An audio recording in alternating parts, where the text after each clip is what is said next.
বেনাপোল স্থলবন্দরে আন্তর্জাতিক bus terminal ব্যবহার বন্ধের প্রতিবাদে ৩ দিন ধরে ধর্মঘট পালন করছেন পরিবহন ব্যবসায়ীরা।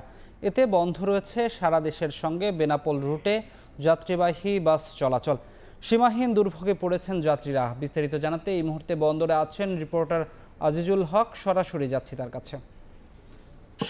বেনাপোল পৌরসভা এলাকায় দুইটি বাস টার্মিনাল আছে। একটি হচ্ছে বেনাপোল চেকপোস্ট একেবারে শূন্য রেখায় বেনাপোল বন্দর বাস টার্মিনাল, আরেকটি হচ্ছে বেনাপোল চেকপোস্ট থেকে 4 কিলোমিটার দূরে বেনাপোল পৌর বাস টার্মিনাল।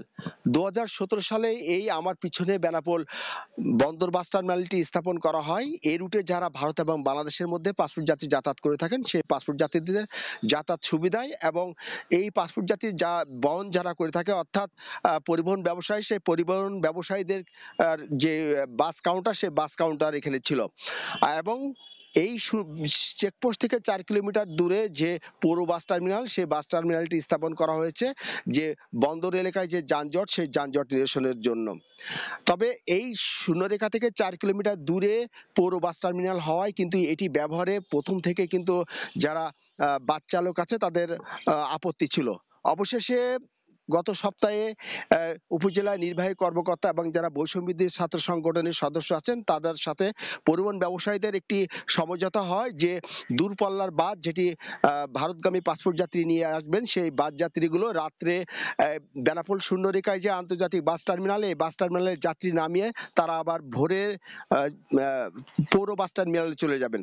তবে হঠাৎ করে গত বৃহস্পতিবার পৌর বাস কর্তৃপক্ষ পৌর বাস টার্মিনালের সব ধরনের বাস আটকিয়ে দেয়, যার কারণে যাত্রীদের চরম ভোগান্তির সৃষ্টি হয়েছে। এই ভোগান্তির প্রতিবাদে বাস মালিকরা গত বৃহস্পতিবার থেকে কিন্তু এই রুটে যে বাস সেবা সেটি বন্ধ রেখেছে। বর্তমানে যে সমস্ত পাসপোর্ট যাত্রী ঢাকা, চট্টগ্রাম থেকে বিভিন্ন অঞ্চল থেকে আসছেন তারা কিন্তু কেউ যশোরে বা কেউ নাভারন, সাতক্ষীরা মোড়ে নেমে এই 30 থেকে 40 কিলোমিটার দূর থেকে তাদের কিন্তু নছিমন, করিমন বা ইজি বাইক যুগে কিন্তু বেনাপোল চেকপোস্টে আসতে হচ্ছে।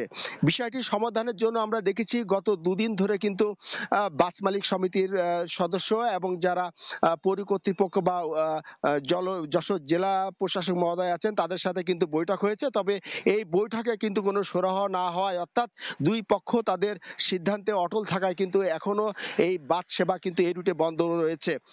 ফলে কিন্তু আমরা দেখতে পেয়েছি যাত্রী দুর্ভোগের পাশাপাশি কিন্তু এই রুটে যে যাত্রী যাতায়াত সেটি কিন্তু অনেক কমে গেছে। আপনি জানেন প্রতিদিন কিন্তু এই রুট ব্যবহার করে কিন্তু 6 থেকে 7 হাজার পাসপোর্ট যাত্রী যাতায়াত করতো।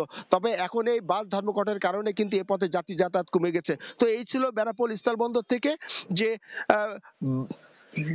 চেকপোস্ট শূন্যরেখায় যে বাস সেবা সেটি বন্ধ করে দেওয়ার প্রতিবাদে যে ধর্মঘট চলতেছে তার সর্বশেষ। সরাসরি যুক্ত ছিলাম বেনাপোল স্থলবন্দর থেকে।